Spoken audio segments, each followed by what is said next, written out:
Voilà. C'est bien. Direct une colle. Et si chaque kilomètre te rapprochait d'une nouvelle vision pour toi-même? Au départ, c'est eux qui m'ont inspiré. Aujourd'hui, nous sommes au kilomètre 5. Vraiment, quand tu sors tes premiers projets, donc des gros projets, où on a pu signer, allez, on va partir sur celui-là, le premier gros projet à 15 000 € qu'on a signé. Tu démarres, tu as tes personnes, tu n'as pas encore d'identité qui était créée, je crois qu'on n'avait pas de site internet, rien. On avait 2 ou 3 clients locaux.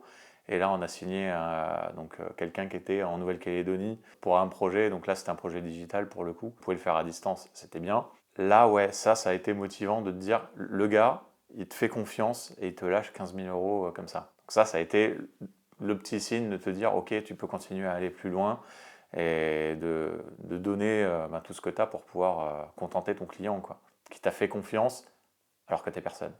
Alors il me semble que cette personne était à Perpignan avant, donc il était dans le coin, et c'est notre premier client ici, qui est un peu notre ambassadeur en vrai, puisque c'est lui qui nous a rapporté pas mal de monde. C'était un de ses clients, donc il a vu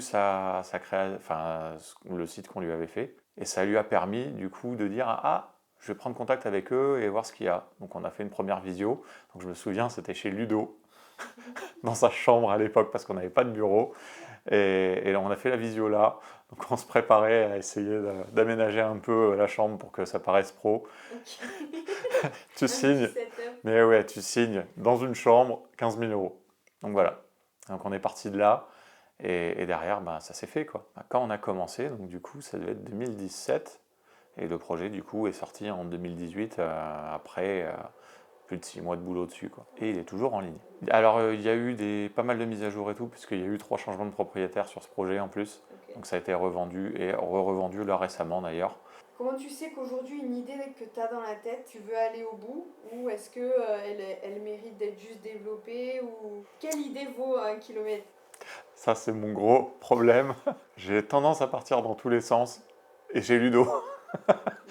Voilà, Ludo va me permettre de mieux me canaliser très souvent parce que moi j'ai tendance à partir et au final j'ai pas forcément une vision de me dire est-ce que ça va rapporter. Je vais plutôt dire il y a un problème, j'essaie de le résoudre. Donc il y a cette problématique, je fais ok. Très souvent ça commence par nous-mêmes. Donc la problématique en interne où je vais dire bah tiens ça me pose problème. Soit trouver un outil ou du coup pour ma part c'est le développer moi-même et résoudre ce problème pour pouvoir vous faire gagner du temps par la suite parce que forcément le démarrage ça te fait perdre du temps mais sur le long terme ça t'en fait gagner. Donc ça c'est la première approche, on le fait pour nous avant de potentiellement le mettre à disposition pour d'autres, que ce soit nos clients, les gens du studio ou en externe par la suite. Ça c'est le projet mais on n'est pas encore là. Donc c'est là la vision long terme et on n'y est pas encore. On a commencé déjà par bosser en agence ensemble. Donc on s'est rencontrés dans une agence. Donc du coup ça a coulé un peu de source. C'est que notre binôme, on bossait tout le temps ensemble. Donc ça matchait bien et on a toujours collaboré, que ce soit en photo vidéo ou en développement et graphisme. On a toujours bossé ensemble.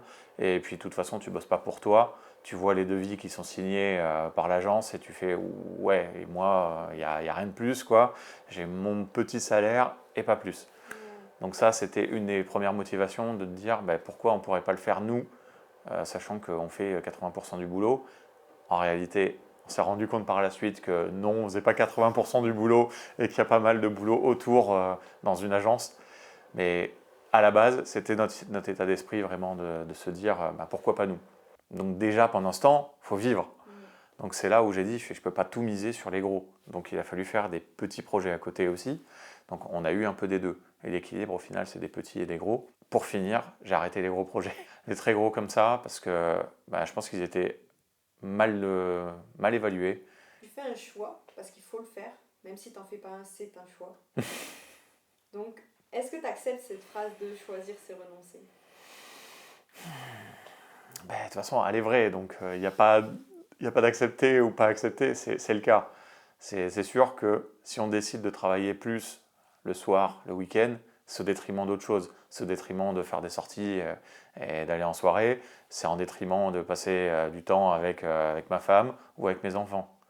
Donc forcément, il est très dur le choix, il est beaucoup plus dur depuis que j'ai des enfants forcément. Et c'est là où j'ai essayé de mieux gérer mon temps et d'essayer, j'ai bien dit d'essayer, de faire des horaires de bureau à peu près. C'est jamais le cas. Il y a toujours des moments où tu débordes et où tu dois travailler plus tard le soir, et où tu dois travailler les week-ends. Mais tu essayes d'équilibrer ça et c'est bon. En fait, du moment que tu communiques bien avec ta femme aussi et que ça se passe bien, il n'y a pas de souci. Les enfants, c'est plus dur. Ça, les enfants ont tendance à bien te l'envoyer. Mais papa, tu travailles trop. Ça, malheureusement, bon, c'est pour ça que tu essayes de prendre sur toi et de diminuer, mais bon, en entrepreneur. Et tu leur expliques un petit peu Elles sont encore un peu petites, même si elles savent, elles sont déjà venues dans les bureaux et tout. Forcément, elles ne comprennent pas encore. C'était vraiment flagrant. Là, il y avait. Tout le monde sait, je suis rapide, je vais vite. Tu mets 2 semaines. Tu fais quoi? J'ai pas envie, je suis pas motivé. Je vais tout faire sauf ça. Je vais essayer je vais partir à droite, à gauche. Je pars dans tous les sens parce que je veux éviter ça. Et est-ce que, au contraire, ce serait pas une astuce de te dire, je la fais, elle est terminée? J'essaye. Ok. C'est super dur pour moi, mais c'est sûr, tu te dis, tu te débarrasses de ça, c'est 2 heures, c'est bon, c'est rien. Donc des fois j'essaye, de travailler sur moi là-dessus. Donc typiquement, je vais aller me mettre les AirPods, je vais rester dans ma bulle et vraiment essayer de dire, vas-y, allez, tu coupes tout, tu te mets un timer, tu bosses que sur ça pour essayer d'avancer. Mais des fois, j'y arrive pas, point. Et à côté de ça, mes projets perso, eux, je vais pouvoir passer une semaine complète. Du matin, je me lève à 6h, c'est bon, go, jusqu'à minuit, il n'y a pas de souci. Limite, j'oublie de manger, c'est pas grave. Là, voilà, je suis à fond, je m'en fous, j'ai envie d'avancer. Et à chaque fois, je fais, bon, faut faire manger les gosses. Oui, d'un bon, côté, les enfants il est 14h. rythme aussi à devoir. Ouais, mais même là, quand je suis dans mon projet, je suis en week-end, c'est samedi, bon, les enfants, ils sont en train de jouer et tout, je fais, bon, allez, encore un peu. 12h30, bon, encore un peu, 13h, 14h, je fais, bon, il est 15h, il va peut-être falloir... Descendre. Allez, on y va.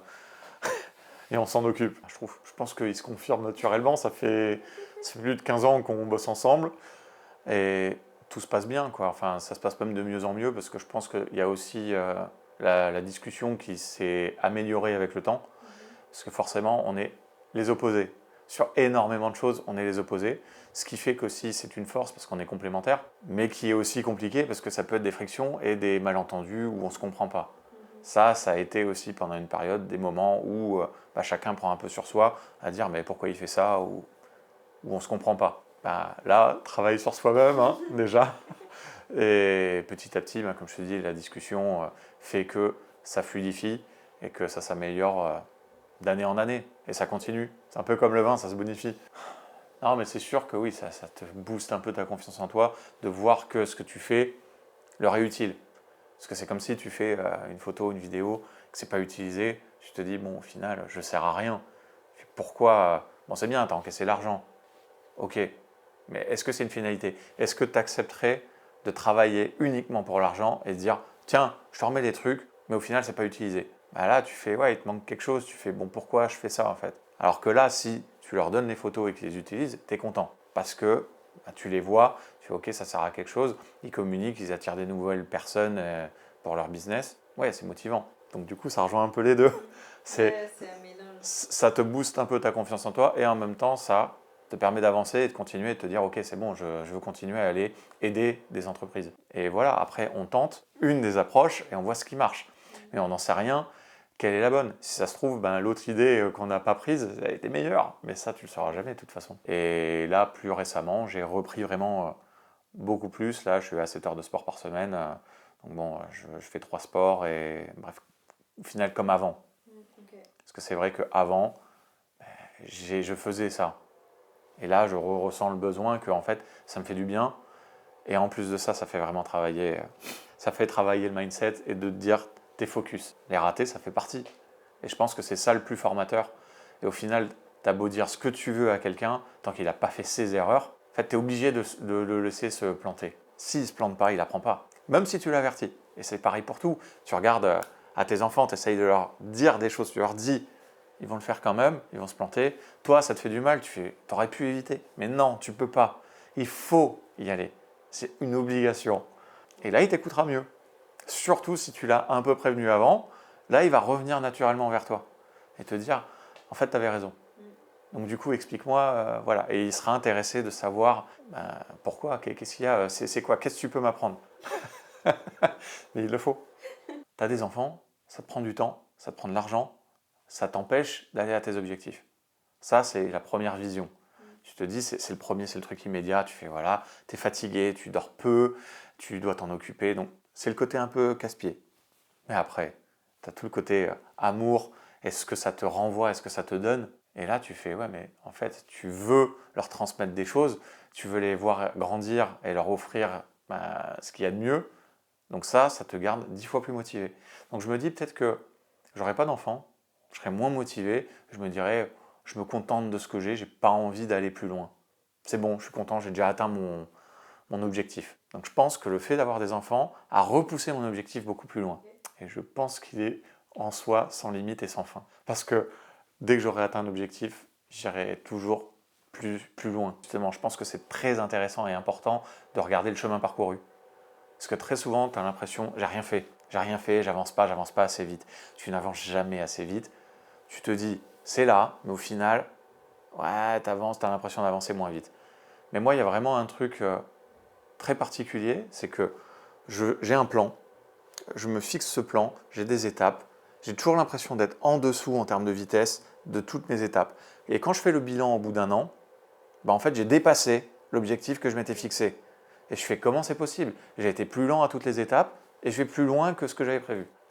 Je ne comprends pas cette logique, mais en tout cas, je l'ai déjà vu sur plusieurs points et je fais bon. Mais en fait, c'est ça, c'est tes petites actions, effectivement, tu n'avances pas vite.